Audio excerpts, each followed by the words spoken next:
পুরো বাংলাদেশের লোক বীরেন্দর সেহবাগকে গালিগালাজ করছে। বীরেন্দর সেহবাগ সাকিবুল হাসানকে নিয়ে একটা মন্তব্য করেছেন, আর সেই মন্তব্যটাকে নিয়ে পুরো বাংলাদেশে তোলপাড় হয়ে গেছে এবং পুরো বাংলাদেশের লোক সেই বীরেন্দর সেহবাগকে গালিগালাজ করছে।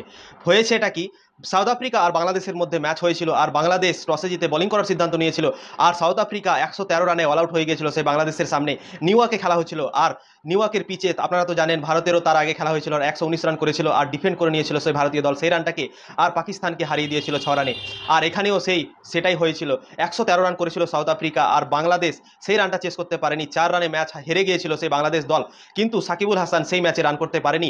নোকিয়ার বাউন্সার বলে সে আউট হয়ে গিয়েছিল সাকিবুল হাসান। আর ম্যাচ শেষের পর বীরেন্দর সেহবাগ বলেছিলেন কি সাকিবুল হাসানকে অবসর নিয়ে নেওয়া উচিত। 2021 থেকে তার পারফরমেন্স টি20 ক্রিকেটে মোটেও ভালো না, একবারে বাজে পারফরমেন্স করছে। সে ব্যাটিংয়েও কিছু করতে পারছে না, বোলিংয়েও কিছু করতে পারছে না, তার স্ট্রাইক রেটও কম, তাকে শরম করা উচিত, তাকে অবসর নিয়ে নেওয়া উচিত, এবং আরও যে ইয়াংস্টার আছে তাদের প্লেয়ারদের মধ্যে তাদেরকে চান্স দেওয়া উচিত। বীরেন্দর সেহবাগ এইগুলো কথা বলেছিলেন, আর তার পরা ম্যাচেই সেই নেদারল্যান্ডের সামনে সাকিবুল হাসান 64 রান করে নিয়েছে, আর তারপর থেকেই তোলপাড় হয়ে গেছে পুরো বাংলাদেশে। কেননা বাংলাদেশি লোক বলছেন কি বীরেন্দর সেহবাগকে মুঁহ তোড় জবাব দিয়েছে সেই সাকিবুল হাসান 64 রান করে।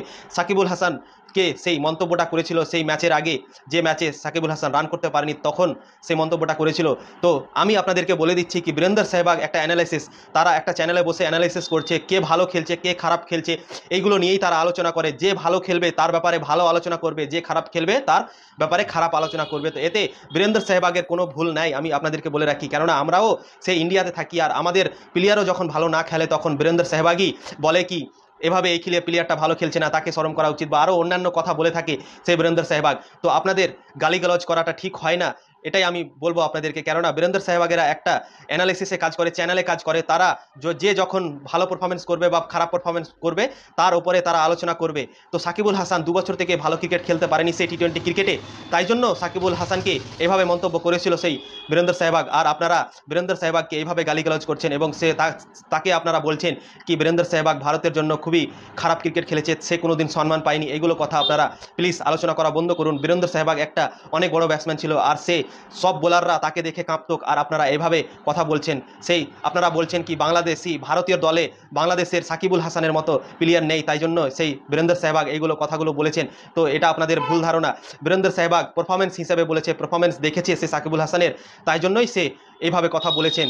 তো আপনারা প্লিজ বীরেন্দর সেহবাগকে গালিগালাজ করা বন্ধ করুন, আর সেহবাগের আলোচনাটা করা প্লিজ বন্ধ করুন বন্ধুরা। তো বীরেন্দর সেহবাগকে নিয়ে এতটা আলোচনা করার কিছু নেই, কেননা বীরেন্দর সেহবাগ যে ভালো খেলে তার ব্যাপারে ভালো কথা বলে, যে খারাপ খেলে তার ব্যাপারে খারাপ কথা বলে। তো এগুলো নিয়ে আপনাদের মাথা ঘামানো উচিত না। কি আপনাদের যে দলটা ভালো ক্রিকেট খেলছে সেই বিশ্বকাপে তাদের দিকে ধ্যান দিন, আর তাদের আলোচনা করুন, তাদের বেশি সাপোর্ট করুন, সেটাই ভালো হবে আপনাদের জন্য। কেননা বীরেন্দর সেহবাগ ওরা হচ্ছে একটা অ্যানালিসিস, ওরা যখন যেভাবে পারফরমেন্স করবে তাদের ব্যাপারে সেভাবে আলোচনা করে। তো ওদের কথা শুনে আপনাদের কোনো লাভ নেই, আমি এটাই বলবো আপনাদেরকে। ভিডিও ভালো লাগলে লাইক করবেন, শেয়ার করবেন এবং ফলো করে দেবেন।